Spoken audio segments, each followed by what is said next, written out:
Thanks for hanging out with me on this journey. It is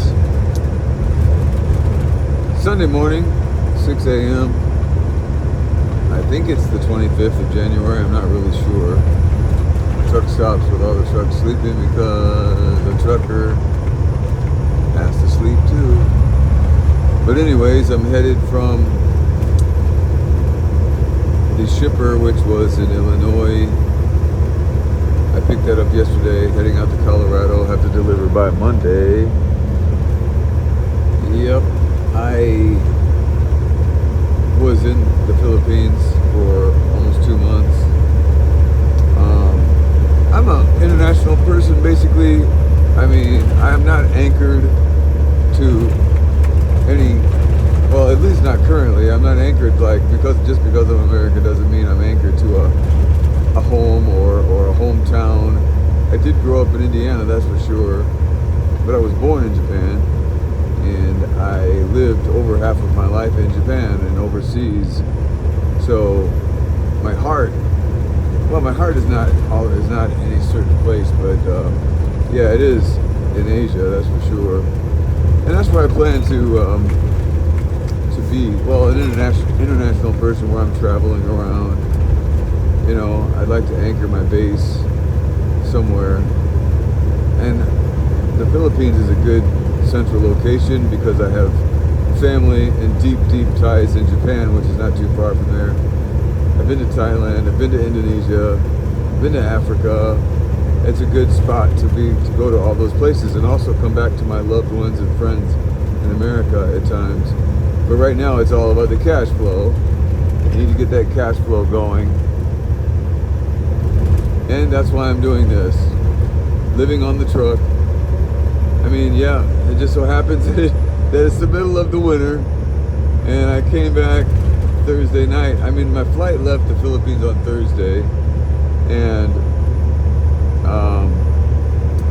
yeah, you know, 85-degree weather. I'd looked at the weather reports. I knew it was going to be almost unbearably cold, but there was nothing I could do without cash flow. So I need to get that set up. I do receive Social Security, but it is definitely, I'm not going to give you the exact number, but after child support comes out, it's nothing that even a teenager could live on. Anyways, it is what it is. But yeah, so I had to come back.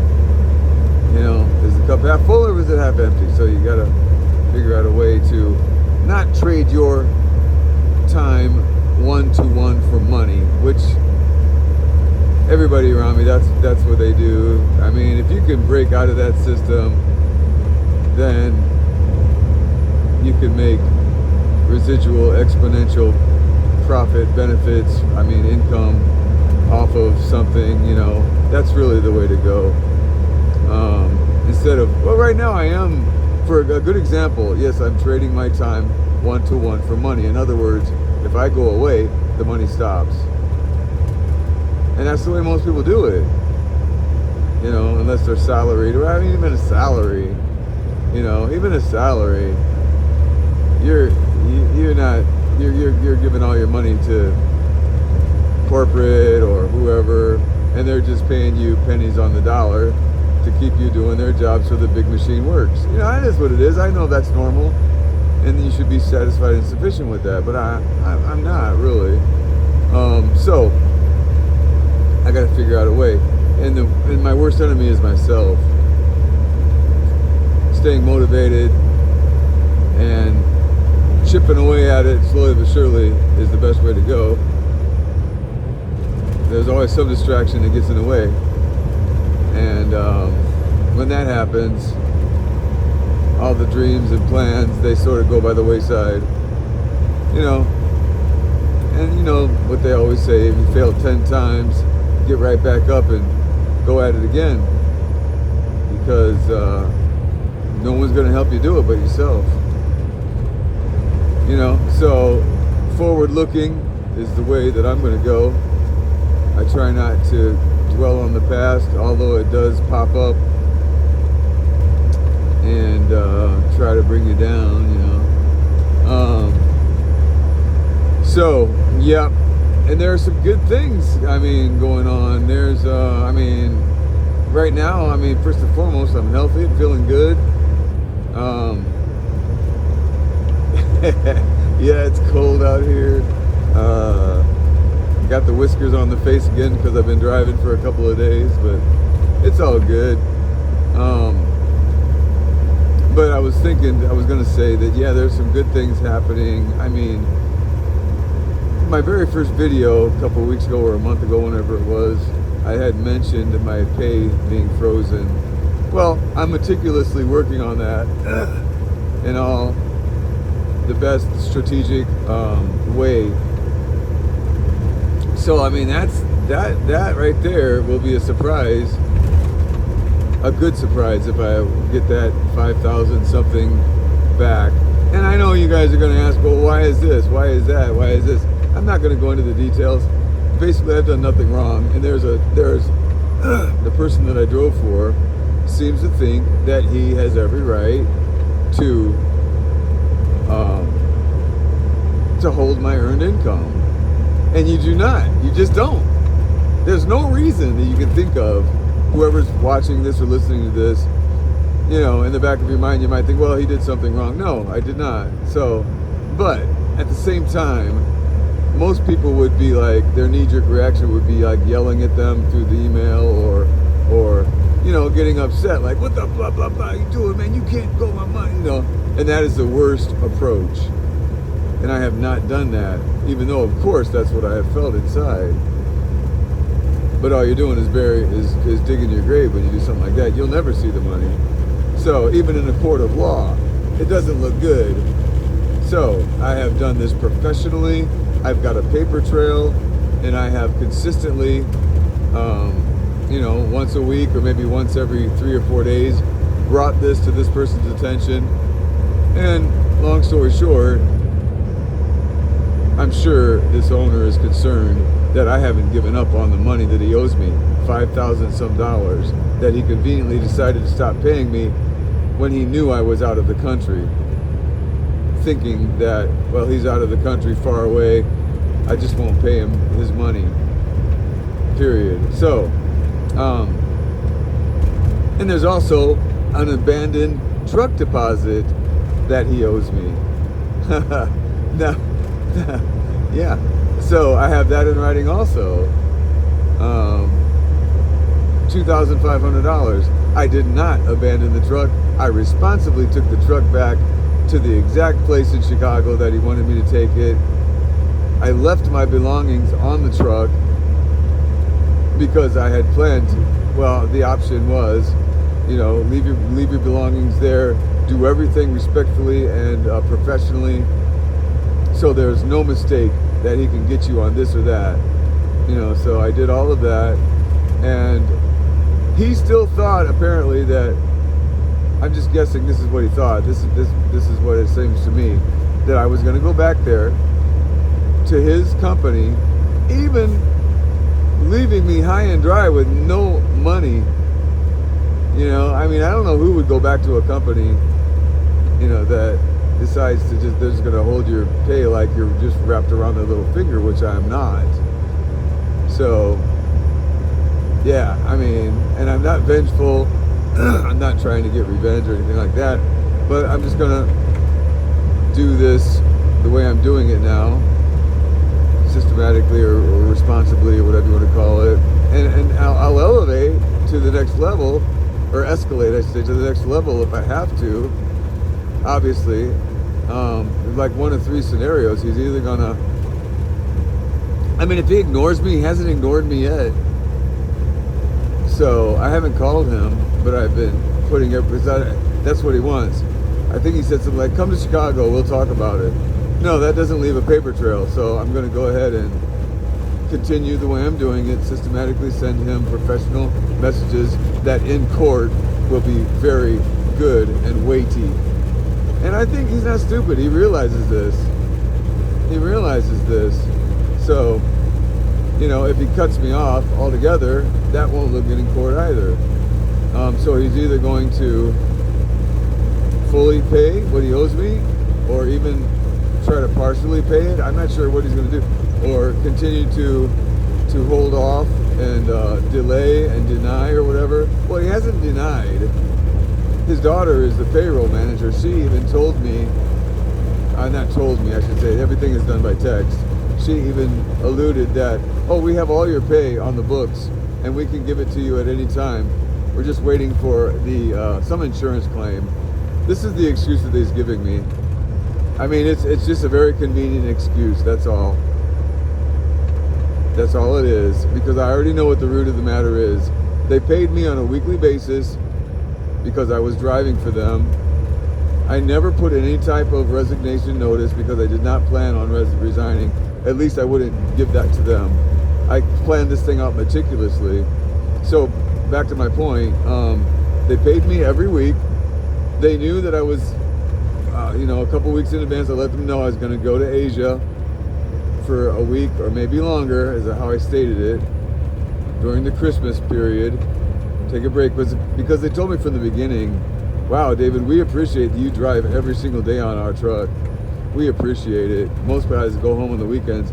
I don't really have any place to go, so I'm fine doing it. I have big plans, and being paid is a central part of that. So they just decided, when I arrived overseas, on the other side of the world, right away I looked at my bank account, because that was coincidentally the day that I was supposed to get paid. There was nothing there. So I texted him. I said, today's payday. I find it odd that what happened with the deposit? And then the daughter, who is the payroll person, first response was, I'm at a wedding! ! So anyways, they're avoiding, but they're keeping contact with me. They're responding to my messages, my text messages to them, which are not obviously an overly amount. I'm doing everything precisely, with precision. And I wanted to keep you guys updated on what's going on, why I don't have any cash flow. I was going to use that $5,000 plus the $2,000. Well, I couldn't rightly get the $2,500 abandoned truck deposit because I did not state to them that I was resigning. Not yet. I was planning on, like anybody would, having my pay deposited over $5,000 and use that as a buffer while I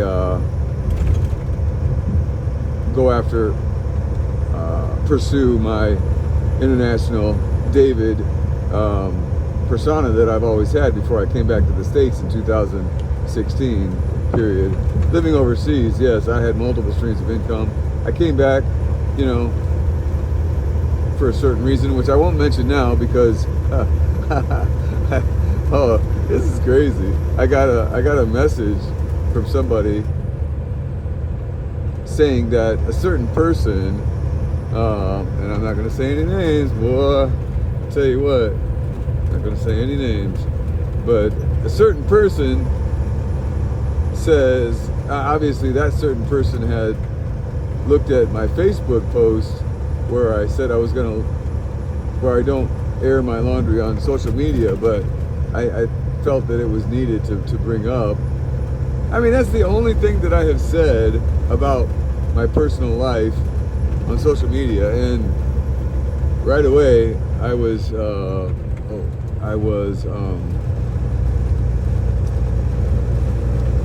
called, in so many words, a stalker or something to that effect. Anyways, I'm not going to get into that right now because, that's not, I don't need to add extra worries to my plate. Oh, it looks like black ice. I got to be careful here. It's like 0 degrees out here. I think I'm in Nebraska, or on the Iowa-Nebraska border, maybe? I don't even know. Heading to Colorado. But anyways, so they decided not to pay me, and that's going to be their mistake because I'm not going to let it go. I think a lot of guys, a lot of truck drivers just sort of let this stuff slide, or when they feel, there's not much I can do about it, it just sort of goes by the wayside, and I'm pretty sure that's what this owner is hoping that happens with me. But that's not going to be the case, sorry to say, and I'm not sorry but not sorry. It's not going to be the case. I'm going to pursue this, even if I was rich. It's the principle of it all. So he owes me $5,200 some dollars plus the $2,500 deposit. Back to my point, I wasn't planning on, the timing wasn't that I was putting in my resignation quite yet. I was going to do that right around Christmas time and let him know, respectfully. And then I was planning on getting my $2,500 abandoned truck deposit back, because I surely did not abandon the truck. I took it all the way back to Chicago, which was conveniently near the Chicago O'Hare Airport, well, about an hour away. And that's how much they valued me. The daughter drove me to the airport, but they conveniently decided, okay, they didn't tell me this, I already just know this. My instinct is telling me that they thought, okay, he's not in the country right now, so we're just not going to pay him for whatever reason. I'm not going to try to validate that and try to figure out why. I don't know, but they're using some type of insurance claim or something. I mean, these excuses, man. I wasn't born yesterday. It's like that day she said something like, "Oh, you left the truck unclean," or something like. I mean, she brought up these little excuses. Like, I'm like, you could read right through them. It's like, So, I'm just trying to. David can't chew gum and talk at the same time. Trying to make sure I stay on the right roads here. But though that's their excuse. So, earned income cannot be withheld from somebody, for whatever reason. And you can bring up excuses like some insurance claim, like something was, like the load was, one load that I took, it was tarped, I tarped it. I was going through some very rough weather from Pennsylvania down to Arkansas. I mean, the rain was sideways the whole time. It was really rough. And sure enough, when I got to the receiver in Arkansas, the person came out, and all they did was lift up one part of the tarp, because apparently the load before me also got rejected.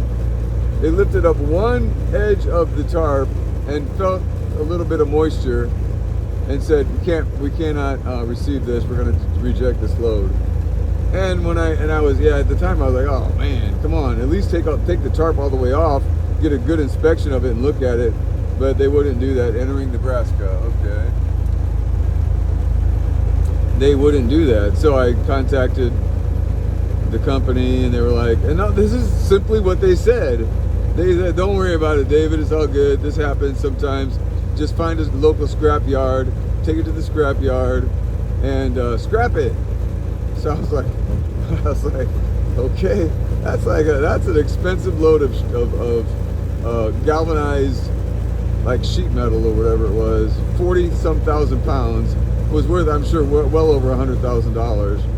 I was like, okay, I mean, it doesn't take any rocket scientist to figure that out. But 1 + 1, it just told me that, wow, okay, it must be that the insurance companies cover all this, and this must be the way it goes in the trucking industry. So I thought, okay, I'll just do what he said. So I looked up, scrap, whatever, near me, and I found a place. They were like, all the places that I called, they didn't know how to they were like, for whatever reason, they had excuses like how they couldn't do it. Finally, I found one that was like, yeah, bring it on by. So I brought it over to this place in Arkansas, North Little Rock, Arkansas, and they were like shocked, happily shocked. They were like, yeah, I mean, is this legitimate? Is this guy giving us all this perfect scrap metal that's worth like over $100,000? I mean, it was corrugated, it was grooved, I don't know what you call it, but it was really nice. And I was like, yeah, they want me to get rid of it. I'm losing money on this, but so the guy, I mean, I didn't ask for any money from him or nothing. He slipped me, some money under the table. Anyways, because he was just happy that he was going to receive all this. I'm sure they made a lot of money off of it. So I untarped it, unstrapped it, all of that stuff. Took me a few hours to do all that. And he unloaded it, and I took off. And that was that. You know, I heard nothing about that load, nothing about this problem, nothing at all, you know, from the company, because it was taken care of. It was taken care of just like they asked me to. And then conveniently for them, when I get overseas on the other side of the world and find I have no money from them, which blows everything out of the water, the plans and everything, using that $5,000 as a buffer to get started over there, to make contacts, to network with other international business mind people that speak fluent Japanese and are well aware of international culture and how to deal with people and how to intermingle with them. You know, that blew everything out of the water. Without my buffer, I wasn't going to be able to do all that. So,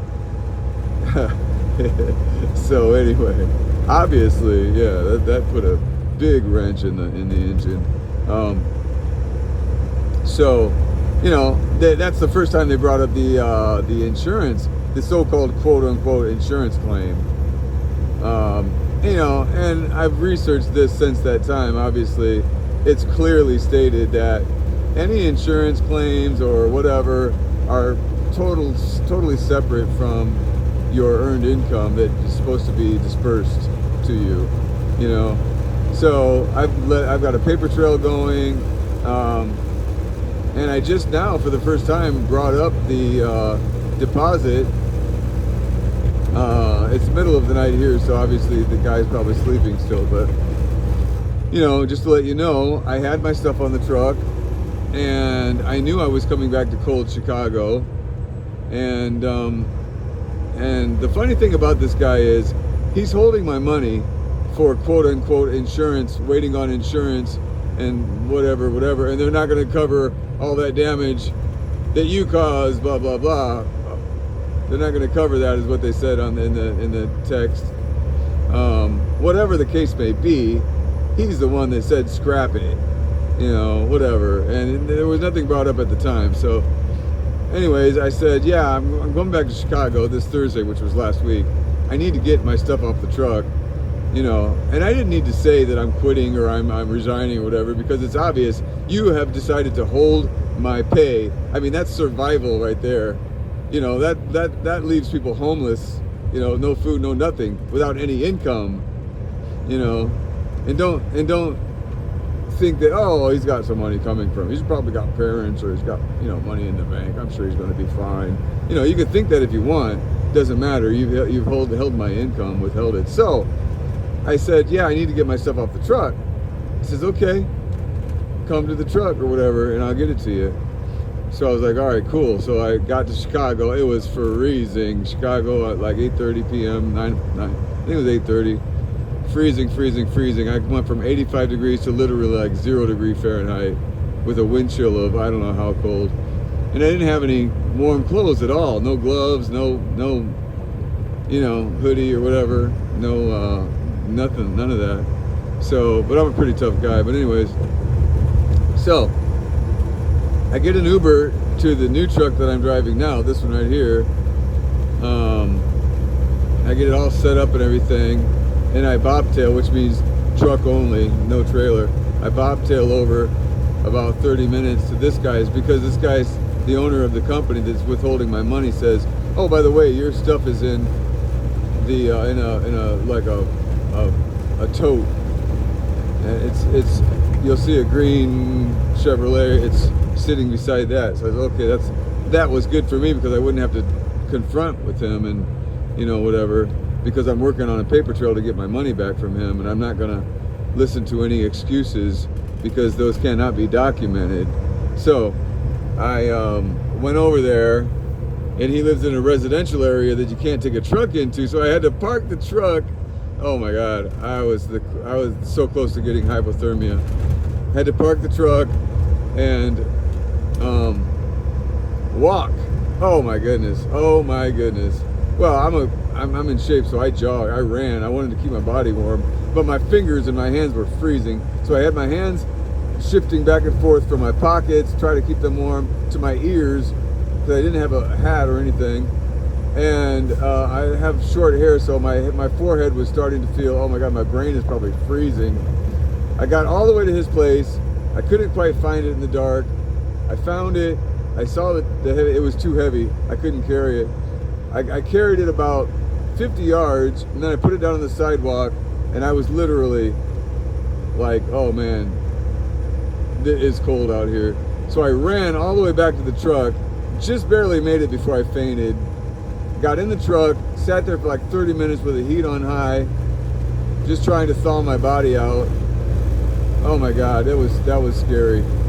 And the only way I could do it was drive over there into that residential area quietly with my truck. Well, trucks aren't quiet, as you know.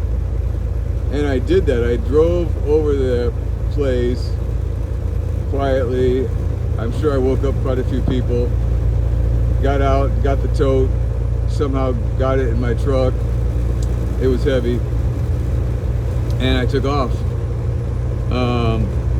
So anyways, yeah, I know I'm rambling on here. Just wanted to update you guys.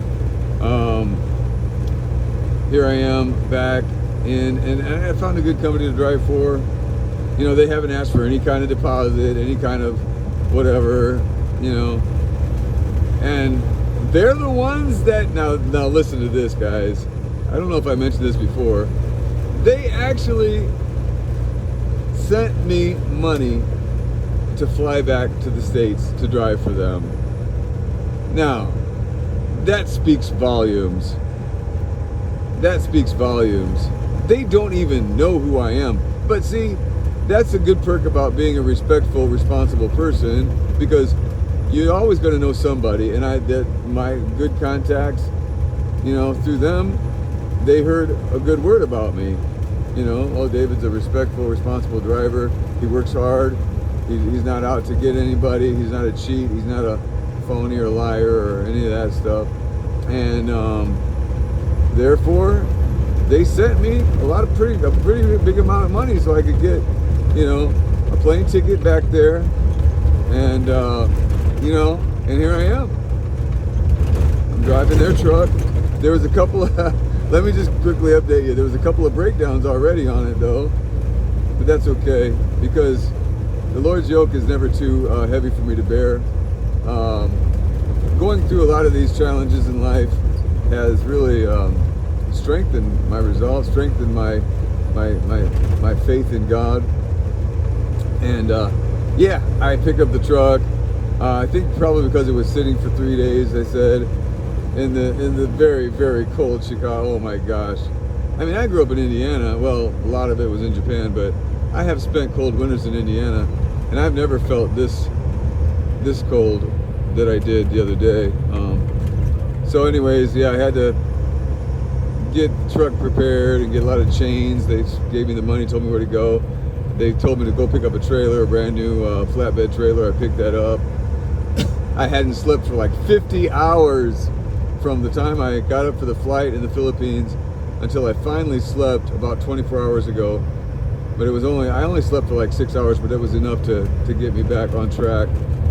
But I picked up the load, 42,000 pounds of steel, picked it up, and I was just dragging.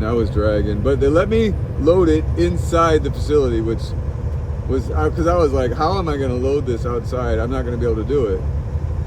Because like every 5 minutes I need to go in to get warm. But they let me load this load inside the facility there in Illinois. And yeah, it took me 7 hours. I didn't realize that. That's one thing that the Lord has really done good for me. I mean, He does everything good for me, but there are times when I go through things and the Lord allows the time to just sort of fly by, where you don't realize.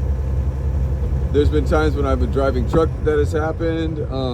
I was driving people around in the Philippines because they really loved me and they depended on me. And there was long drives there that I got through without being sleepy. And it just, yeah, the Lord is amazing. But I looked at it later. I spent 7 hours because I got there at like 5 o'clock to the shipper, and I didn't finish until, when I looked at my clock, it was midnight. I was like, whoa. I thought in my mind, and I have a good idea of time and all that, it just felt like about 3 hours. But I knew, yeah, I was getting tired. I was getting a little bit like sick. Like I was just like, oh. But I feel good now. Things are good. Like I said, I want to make my home base there in the Philippines or somewhere in Asia. I mean, see, I want to be in so many places at one time. That's why I want to be in Japan. I still, on that note, I'm supposed to be receiving, they owe me, for lack of a better word, Nenkin, which is retirement for the 19 years or so that I actually officially paid into the retirement.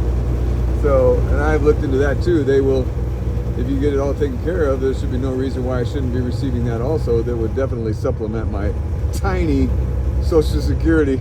And you're not going to believe, I'm not even going to say the amount, but it is tiny. Anyways, just wanted to touch base with you guys. And if you've listened to it all the way to the very end, I really appreciate it. Give it a thumbs up. I will keep you guys informed and advised and updated on things that are going on. Yeah, my kids, I miss them with a passion. Nathaniel and Gemma, as you already know. I'm not going to go into that because I might be, oh my gosh. I just stopped right there about talking about that because I guess you can't freely just talk like we want to talk anymore. And you're not hurting anybody, you know, just kind of laying it out there, but oh well. Yeah, I want to be an international traveler. That's what I want to do for the rest of my days on this earth. But at the same time, I want to take care of my little ones. I want to mold them. There's no greater honor. There is no greater honor, in my humble opinion, than being a father. Than being able to mold and bring up children just like my dad did with me. I'll never forget my father. He died at a young age of diabetes, but man, he was the greatest father. Loved me with a passion. And my grandfather was the same. And I hope that my kids have me in their thoughts always and forever, long after I'm gone, just like I do with my father who died 30 years ago. All right, guys, I'll be back.